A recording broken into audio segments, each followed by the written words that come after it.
ಓಂ ನಮೋ ನಾರಾಯಣಾಯ. ನಿಮ್ಮ ರಾಶಿಯವರಿಗೆ ಡಿಸೆಂಬರ್ ತಿಂಗಳಲ್ಲಿ ಈ ತಿಂಗಳು ನೀವು ತುಂಬಾ ಬುದ್ಧಿವಂತಿಕೆಯಿಂದ ಎಲ್ಲಾ ಕೆಲಸಗಳನ್ನ ಮಾಡ್ಕೋತೀರಾ. ನಿಮ್ಮ ಫ್ಯಾಮಿಲಿಗೆ ಟೈಮ್ ಕೊಡಬೇಕು ಅಂತ ಅನ್ಸುತ್ತೆ. ಖಂಡಿತ ನೀವೆಲ್ಲಾ ಜವಾಬ್ದಾರಿಗಳನ್ನ ಈ ತಿಂಗಳು ತಗೋತೀರಾ. ನಿಮ್ಮ ಕೆಲಸನ ಶ್ರದ್ಧೆ ಏಕಾಗ್ರತೆಯಿಂದ ನೀವು ಮಾಡ್ತೀರಾ. ಈ ತಿಂಗಳು ನೀವು ನಿಮ್ಮ ಕೆಲಸದಲ್ಲಿ ಉನ್ನತ ಮಟ್ಟಕ್ಕೆ ಹೋಗೋ ಸಾಧ್ಯತೆ ಇದೆ. ಬೇರೆ ಬೇರೆ ಪ್ರವಾಸಕ್ಕೂ ಕೂಡ ಈ ತಿಂಗಳು ಹೋಗೋ ಸಾಧ್ಯತೆ ಇದೆ. ಬೇರೆ ಬೇರೆ ಪ್ರವಾಸದಿಂದ ಧನಲಾಭಗಳು ಕೂಡ ನಿಮ್ಗೆ ಈ ತಿಂಗಳಾಗತ್ತೆ. ಮನೆ ಭೂಮಿ ತಗೊಳ್ಳೋರು ಕೂಡ ಈ ತಿಂಗಳು ಒಳ್ಳೆ ಟೈಮ್ ಅಂತ ಹೇಳ್ಬೋದು. ಈ ತಿಂಗಳು ನಿಮ್ಮ ಎಲ್ಲ ಸಮಸ್ಯೆಗೂ ಪರಿಹಾರ ಸಿಗುತ್ತೆ. ಯಾವುದೋ ರೂಪದಲ್ಲಿ ಬೇರೆ ಜನಗಳು ನಿಮ್ಗೆ ಸಹಾಯ ಮಾಡೋ ಸಾಧ್ಯತೆ ಇದೆ. ನೀವು ಅಂತರ್ಜಾತೀಯ ವಿವಾಹ ಆಗಕ್ಕೆ ಇಷ್ಟಪಟ್ರೆ ನಿಮ್ಮ ಮನೆಯಲ್ಲಿ ಒಪ್ಪಲ್ಲ. ಈ ತಿಂಗಳು ನೀವು ಸಮಾಧಾನವಾಗಿ ಇರ್ಬೇಕಾಗತ್ತೆ. ವಿಚಾರನ ಮುಂದೂಡಿದ್ರೆ ಎಲ್ಲ ಒಳ್ಳೇದಾಗತ್ತೆ. ಯಾರೆಲ್ಲ ಕಾಂಪಿಟೇಟಿವ್ ಎಕ್ಸಾಮ್ಸಿಗೆ ಪ್ರಯತ್ನ ಪಡ್ತಿರ್ತೀರಾ ಅವ್ರಿಗೆಲ್ಲ ತುಂಬಾ ಚೆನ್ನಾಗಿರುತ್ತೆ.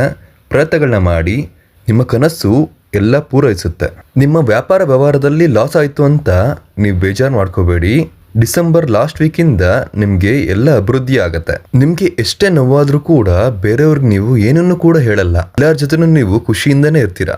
ಪ್ರತಿದಿನ ಸೂರ್ಯ ದೇವನ್ಗೆ ದೀಪ ಹಚ್ಚೋದ್ರಿಂದ ಹಾಗೂ ಶುಕ್ರವಾರದಂದು ದೇವಿಯ ದೇವಸ್ಥಾನಕ್ಕೆ ಹೋಗಿ ದೇವಿ ಹೆಸರಲ್ಲಿ ಅರ್ಚನೆ ಮಾಡಿಸಿದ್ರೆ ನಿಮ್ಗೆ ಏನೇ ಸಂಕಷ್ಟಗಳಿದ್ರೂ ದೂರ ಆಗತ್ತೆ.